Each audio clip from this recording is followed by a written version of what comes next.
alaikum, respected scholars, sisters, brothers, and a special salam, greeting of peace to my parents who have been able to join us here today as our guests. Praise be to Allah, who has brought us here today to contemplate and discuss the important topic of education. It's part of UMAA's mission to encourage the Muslim community to become civic-minded and engage in the local community and society at large to address pertinent issues that might not be addressed within the centers of worship themselves.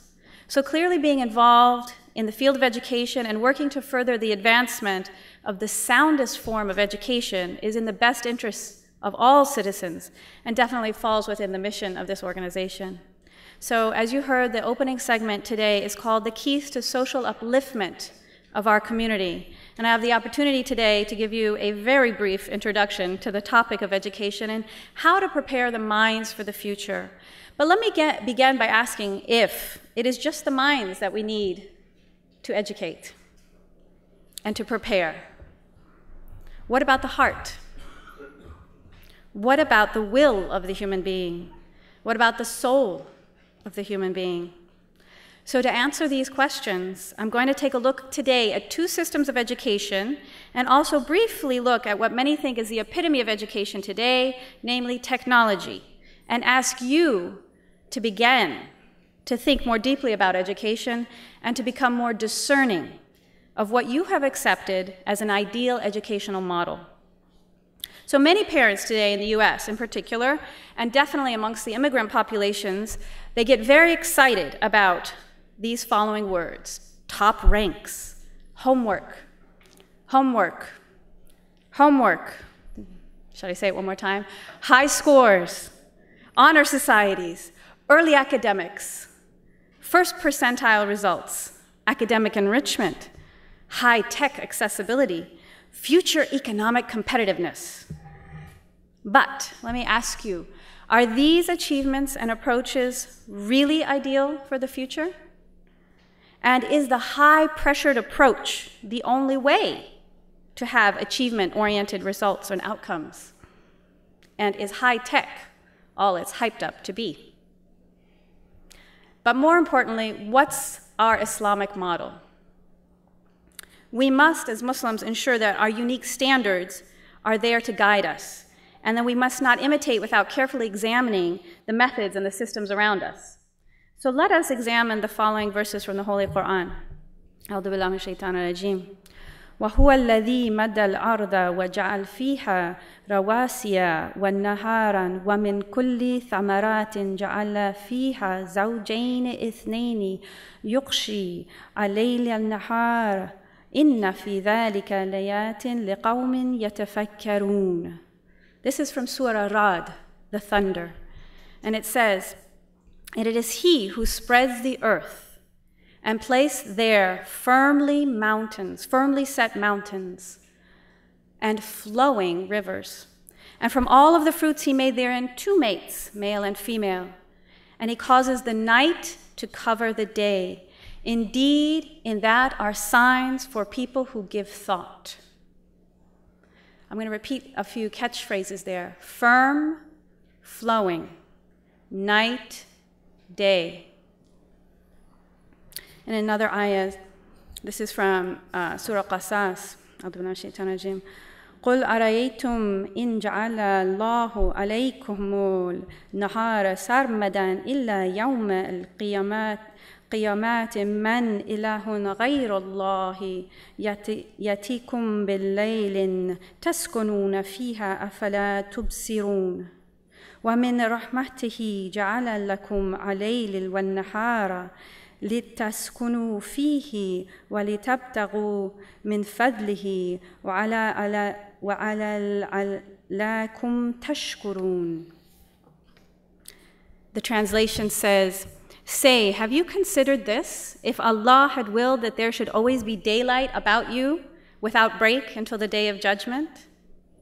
Is there any deity other than Allah that could bring you the darkness of night wherein you might rest? Will you not then see the truth? For it is out of His grace that He has made for you the night and the day, so that you might rest therein, as well as seek to obtain what you need of his bounty. And he gave you all of this so that you might have cause to be grateful. From these ayahs, we see that the natural order of life is rhythm. It's the method for health. Not all on, not all off, but night, day. Breathing in, breathing out. And so, notice again from the first ayah I read to you from the Quran, from Surah Rad, the firm mountains, flowing rivers, stillness and movement. In my field of education called Waldorf education, Rudolf Steiner, who is the originator of this system, says in a book called Balance in Teaching that the forces of stilling and movement represent two vital principles of human development, stilling and moving. Think, too, of the fruits that are mentioned in this verse. There's two complementary parts, male and female, one approach and another approach, not just one way. Night alternating with day, night covering the day, rest following wakefulness, the balance of polarities. And in Surah Qasas, Allah points out the absurdity of always having light and always being alert, aware, without rest or repose or quiet. Rest and balance is a mercy from Allah subhanahu wa ta'ala. And as a side note, think about it. In very dire situations we have in our world today, there are people who are tortured. And what are one of the methods in which they get tortured? The deprivation of sleep or the exposure to light excessively. This harms the human being. It causes distress and destruction. And you'll see where we're going. So I'm building up a picture for you of balance. And then I'm going to talk to you about some models of education, and then you get to decide whether they represent balance or not, as the basis of what Allah has told us is about health. So look at health and balance in the human being and in all levels of the natural world.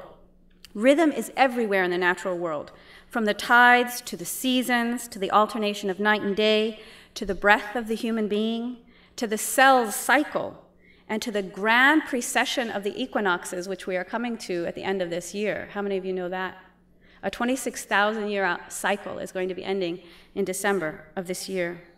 So we have circadian rhythms, 24-hour rhythms, which, by the way, are dependent on light and the absence of light in order to be healthy. And in cells, there's a process called redox. I'm looking at my doctors in the audience. It's a matched set. One part doesn't happen without the other.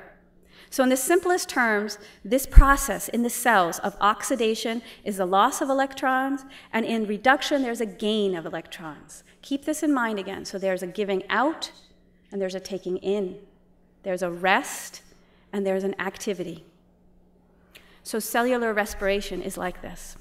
There's another essay that I came across, and it's called Redox Rhythmicity, Clocks at the Core of Temporal Coherence. It's a research article by two doctors, and they talk about ultradian rhythms, which are the rhythms in the body as well that happen on smaller cycles or smaller scales, hours, minutes, seconds. And their conclusion is these rhythms are the foundation upon which the coherent functioning of the organism depends. And what do we know? We also know that when there's what we call arrhythmia in the human being, yes, in the heart, this is ill health. So out of rhythm means out of health.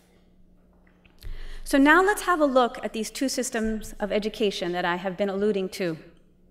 I know many of you are going to get wildly excited about the South Korean achievements, but I want you to be discerning. So there's an institute called the Program for International Student Assessment, run by the Organization for Economic Cooperation and Development. It's based in Paris. And over the past several years, in 2003, 2006, and in 2009, they've ranked worldwide 15-year-olds in reading, math, and sciences, and in other measures. Now, the top performers have been Korea, South Korea, and Finland, both getting a lot of attention in the media and getting a lot of attention from President Obama and other people of significance throughout the world. So in 2009, the most recent scores, Finland came first in science and second in math and reading, and South Korea came in first in math and reading and third in science. Some exciting statistics here I know you're going to get really thrilled about. 97% of South Korean high school students graduate from high school. This is the highest rate of graduation in the world. Everybody gets excited. Salawat. Allahumma salli ala Muhammad wa ali Muhammad. People want to see these results. And in 2001, Korea did something else. They made high-speed internet available to all schools from elementary to high school. And they have a goal of having digital books available to students by 2013. Everybody thinks that's exciting as well. So because of these results, in 2009, President Obama touted the hard-working South Korean schools as a role model for our educational system. And he said, our children spend over a month less in school than the children in South Korea. And he says this is no way to prepare them for the 21st century economy. So his idea is more time in school is what we need for the future. But let's look at these two performing countries, because they've gotten their students there by drastically different methods. In fact, one has gotten them there by devastatingly drastic means. Let's look at Korea's model. And keep in mind the ayahs that I've just shared with you about balance, health, rhythm, the natural order of life. Korea's model is one that pushes early academics. They have long hours in the classroom and multiple school supplemental programs called hangwons. Hangwons are very popular among the parents in Korea. They're private, fee-based programs that are actually very advantageous to the wealthy students and wealthy families. And I had a friend who was posted overseas in South Korea, and she says the parents talk nothing about except what their children are doing in these supplemental programs. It's a major issue that's discussed constantly between the parents, and there's constant comparison going on. My child's doing this, what's your child doing? So there's an incredible tension and incredible competitiveness from every level, from the parents down into the children and so forth. The children spend on average 13 hours a day studying. High schoolers and even middle schoolers stay up till midnight, maybe even up to 2 a.m. on a regular basis. They're in school 220 days a year. They have little to no sports or exercise programs available to the students. Gyms are something that are not common in many of the schools in South Korea. Their social interactions are stymied, and their peer relations are also stymied. There's no attention given to socializing and healthy interaction between the students. It's not considered a priority. Then there is, again, this high competitive pressure from the parents. Now, high schoolers who are preparing for the major entrance exam into college have a saying. Their saying is this: sleep 5 hours, fail. Sleep 4 hours, pass. When the whole country is getting ready for these college entrance exams, it's a big deal. Air traffic is rerouted. Road traffic is rerouted. The children get a police escort to the testing centers. The proctors who proctor the exam wear shoes that don't squeak so as not to distract the students. It's incredibly hyped up, incredibly tense environment. Now, of course, teachers are penalized if their students are low scorers. They get a lot of pressure from their administration, and if they fail to produce results in their students, they're fired. And the system really relies on exhaustive memorization and rote learning for hours. Now, let's look at Finland's model. So, I told you, they rank right up there, neck and neck, Korea and Finland. Here's what Finland does. And interestingly, Finland's educational model is very much like the educational system that I'm trained in, Waldorf, and I will share a little bit with you about that. They do not start academics before the age of 7. And there are no private schools at all in Finland. Every school is public.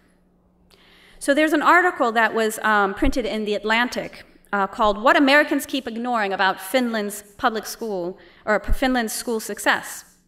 And the author of the article writes, "Decades ago, when the Finnish school system was badly in need of reform, the goal of the program that Finland instituted, resulting in so much success today, was never excellence. The goal was never excellence. The goal was equity. Here again is another concept that is truly an Islamic concept. If we are to implement this notion of being an ummah, then our activities and our developments and anything we institute in the public society or for the sake of the community should always be concerned about the whole group. Not just your child's success, not just your child's advancement, not just your child's GPA, and that you get to go around and be proudly, wear it like a badge. That's not what we should be thinking like as Muslims. We are, alhamdulillah, salawat for that. Thank you, Dr. Sadat. Muhammad wa ali Muhammad. This is really quite serious, because here the Finnish model shows you that it can work. That when you truly invest in everyone, the whole group rises. The whole society benefits. So it's really a no child left behind system.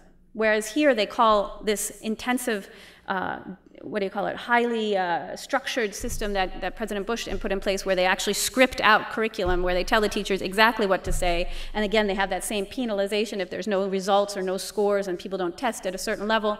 That's not no child left behind. The Finnish model is. They've also reformed their whole system of education because they wanted to be competitive. Because Finland couldn't rely on manufacturing, and it doesn't have very many natural resources, so instead they had to invest in a knowledge-based economy, which is the same thing that America has as its goal, because many of the manufacturing industries that we've used to have as the powerhouse of our economy have declined. So the goal of the educational U.S. policy has also been to invest in competitiveness. But Finland, has accomplished this through a balanced, healthy educational system based on true equity. Now, they have fewer instruction hours, approximately 600 instruction hours per school year, whereas the average American teacher spends 1,080 hours in instruction time. They have 190 days in school, that's 10 more days than the US, and the teachers stay with the students throughout elementary school, which is similar to the Waldorf model, where the first grade teacher follows the students all the way through 8th grade. You can think about the benefits of that yourself. That teacher really knows their students. That teacher really knows who's progressing and what their character is and how to meet their needs. Now here's the really exciting part about the Finnish model. How many of you know the acceptance rate to Harvard? 7%. Who said 7%? 2%. Oh, I read 7, but that's even more intense. So I read 7%, but Finland's teacher training program's acceptance rate is 10%, meaning they really are very picky about whom they choose to educate to then educate the future generations. They don't accept just anybody. So their teacher training programs are quite rigorous. Now, then what happens after that incredibly rigorous training is something that is really vital to a healthy school system or to any healthy organization. And that is, once these people have been well trained, they are given trust. The teachers have enormous professional discretion and independence in lesson planning.